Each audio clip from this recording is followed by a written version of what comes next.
आज राहुल गांधी जी ने एक वीडियो जारी किया है और उस वीडियो में उन्होंने वही बातें की हैं जो पहले भी करते रहे हैं।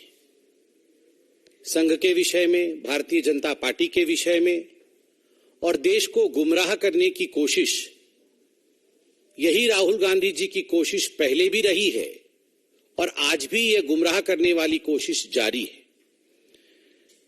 राहुल गांधी जी का मानना है कि देश में विचारधाराओं के बीच में लड़ाई चल रही है। अगर सही मायने में देखा जाए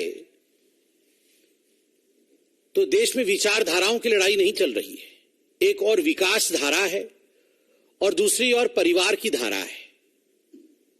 एक और विकास किस प्रकार आगे बढ़े, देश किस प्रकार आगे बढ़े, इसकी चिंतन है, तो दूसरी ओर किस प्रकार घोटाले, भ्रष्टाचार, इनको आगे बढ़ाया जा सके, परिवारवाद को आगे बढ़ाया जा सके, इसकी चिंता है। तो स्वाभाविक रूप से विचारधारा को आगे बढ़ाने की लड़ाई कतई नहीं है। राहुल गांधी का मानना है कि बीजेपी, आरएसएस और कांग्रेस ये पूरे देश में जिस प्रकार से विचारधारा को लेकर लड़ रहे हैं, उससे साफ होता है कि कहीं ना कहीं संघ और Bhajpa they want to control the institutions. जो इंस्टीट्यूशंस हैं उन पे कब्जा जमाना चाहते हैं। आज तो मुझे बड़ा आश्चर्य हुआ जब मैंने वो वीडियो देखा और मेरा मानना है कि जुडिशियरी को भी इसका संज्ञान लेना चाहिए। जब बड़े स्पष्ट रूप से राहुल गांधी कहते हैं कि इंडियन जुडिशियरी जो है वो बतौर एक इंस्टीट्यूशन भारतीय जनता पार्टी और संघ के कंट्रोल में है। इलेक्शन कमीशन को भी सख्त संज्ञान लेना चाहिए जब बार बार राहुल गांधी इस प्रकार के बयानों को तूल देते हैं कि election commission is controlled by BJP and RSS. मुझे तो आश्चर्य लगता है। अभी कुछ दिनों पहले जब कर्नाटक में कांग्रेस की जीत हुई, उस समय इलेक्शन कमीशन बिल्कुल ठीक था। बाकी राज्यों में जब भारतीय जनता पार्टी की जीत होती है तो इलेक्शन कमीशन कंट्रोल में है, इस प्रकार के शब्दों का प्रयोग ये अपने आप में ही कहीं न कहीं कांग्रेस पार्टी की सच्चाई को दर्शाता है। बंधुगण, राहुल गांधी जी ने मणिपुर के लिए जिस प्रकार से आज बयान दिया है, हमारा बड़ा स्पष्ट मानना है कि कांग्रेस पार्टी एक संवेदनशील मामले में चर्चा नहीं चाहती है। वो इस पर घमासान चाहती है, वो इस पर हंगामा मचाना चाहती है। कहीं ना कहीं राजनीतिक रूप से इससे कैसे लाभ लिया जा सके, उसकी चेष्टा में कांग्रेस पार्टी लगी है। How to derive some political benefit out of it, this is the motive of the Congress party rather than going into debate and discussion on the issue of Manipur. देश के इतिहास में पहले कभी ऐसा नहीं हुआ कि देश के गृह मंत्री एक क्षेत्र में 3 दिनों तक प्रवास उन्होंने किया।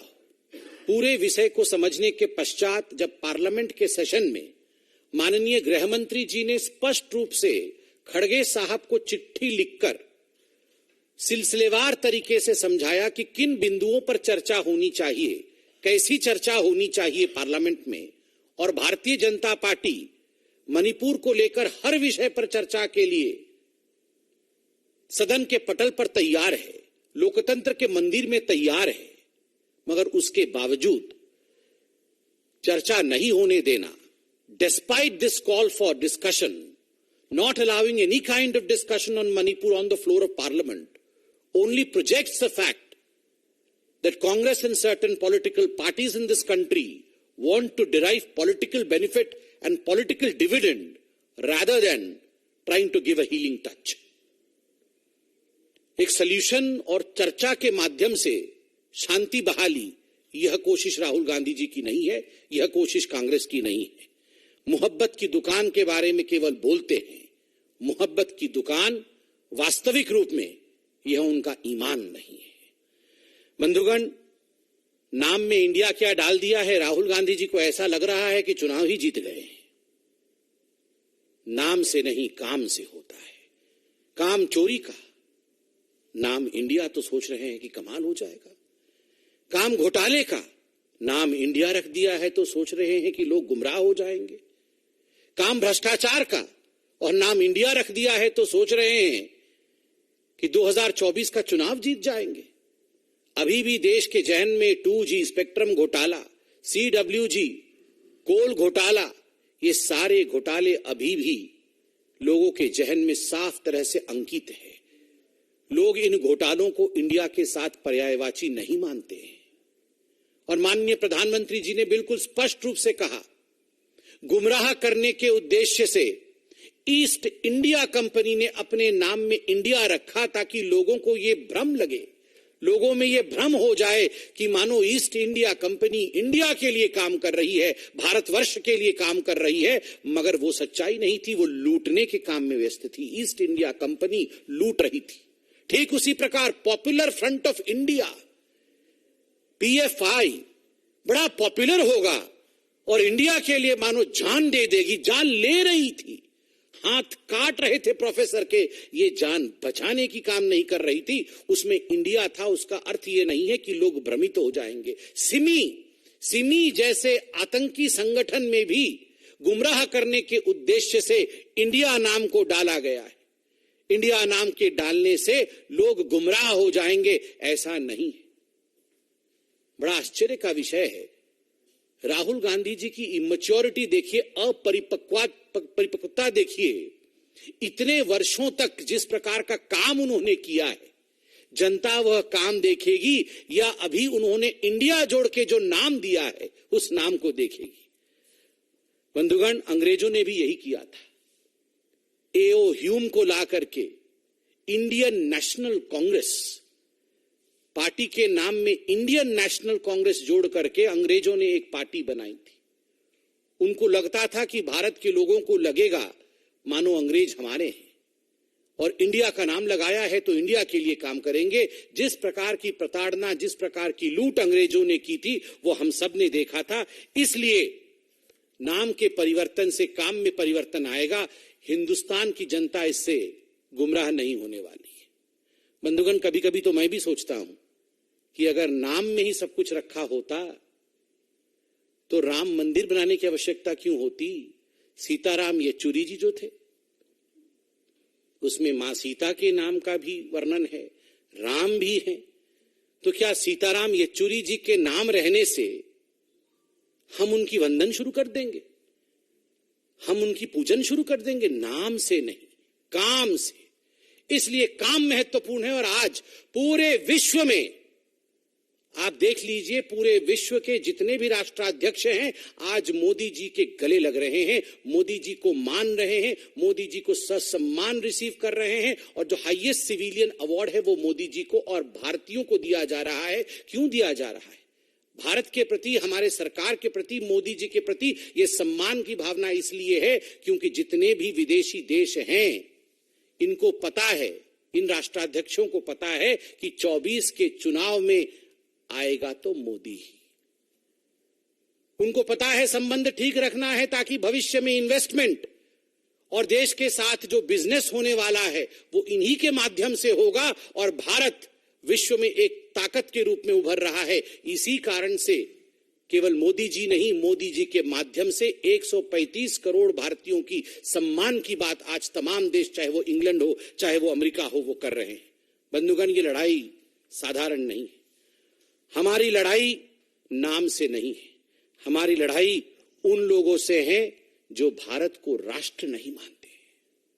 ये कांग्रेस पार्टी और उनके अध्यक्ष राहुल गांधी ये भारत को राष्ट्र तक नहीं मानते। ये कहते हैं ये तो राष्ट्र नहीं है, this is not a nation, this is union of states. हमारी लड़ाई उन लोगों से है जो इंडिया की आर्मी के चीफ को सड़क के गुंडे कहते हैं। उनके नाम में इंडिया आ जाने से इंडिया को कोई लाभ नहीं होने वाला है। हमारी लड़ाई उन ताकतों से है जो पाकिस्तान में जाके नरेंद्र मोदी जी को किस प्रकार से हटाना है उसका षड्यंत्र करते हैं और उनका नेता कहते हैं मोदी को हटाना होगा और भारत में हमारी सरकार को लाना होगा। नाम में इंडिया आ जाने से जो पाकिस्तान परस्त उनके मन के अंदर बैठा हुआ है ना, वो नहीं हट जाता है, वो दाग नहीं धुलते। ये दाग धुलने वाले दाग नहीं। सर्जिकल स्ट्राइक और एयर स्ट्राइक पर हमला करने वाले लोग आज अपने नाम पे इंडिया लगाने से कोई सर्जिकल स्ट्राइक और एयर स्ट्राइक के विषय में जो उन्होंने कहा था वो दाग धुल नहीं जाएगा। नाम इंडिया रखने से भारत की प्रतिमूर्ति भगवान राम को जिन्होंने नकारा था, आज उनका वो पाप नहीं धुलेगा। इसलिए कहीं ना कहीं जो लोग धारा 370 को फिर से वापस लाना चाहते हैं, वह धारा 370 जो भारत को बांटने का काम करता है कश्मीर से, वो लोग नाम इंडिया रखने से इंडिया के नहीं हो जाते या इंडिया के हितैषी नहीं हो जाते हैं। इसलिए people of India know what is good for India and who is working for India relentlessly. They know very well that their Prime Minister Narendra Modi is working for India relentlessly, for the growth of this country relentlessly, and he is going to be the Prime Minister in 2024. Thank you, my friends.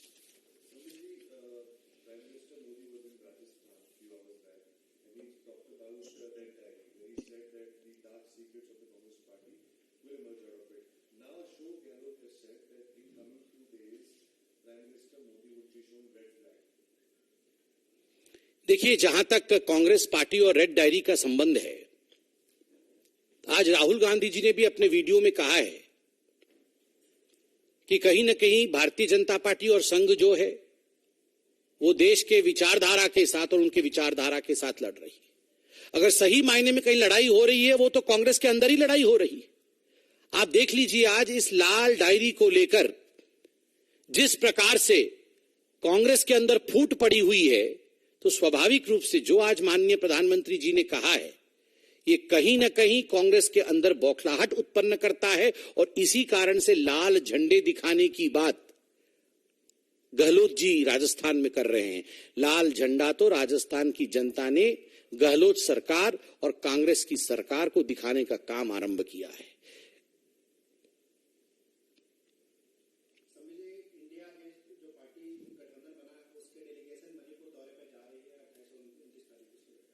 नहीं, मैं इस पे अभी कोई comment नहीं करूंगा। राज्य सरकार क्या कहती है, केंद्र सरकार क्या कहती है, हम पार्टी हैं, इस पे अभी कमेंट करना उचित नहीं होगा।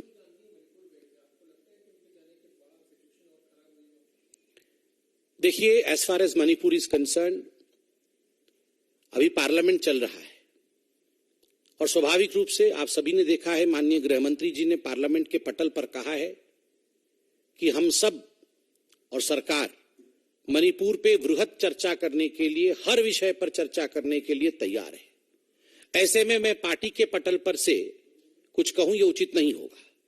मेरा मानना है, जब देश के लोकतांत्रिक मंदिर में चर्चा के लिए सरकार तैयार है, तो विपक्ष को संपूर्णतः तैयारी के साथ आना चाहिए और चर्चा में भाग लेना चाहिए। राहुल गांधी जी के जाने से भड़का है, क्या स्थिति हुई है मणिपुर में, यह भी चर्चा का विषय पार्लियामेंट में होना चाहिए।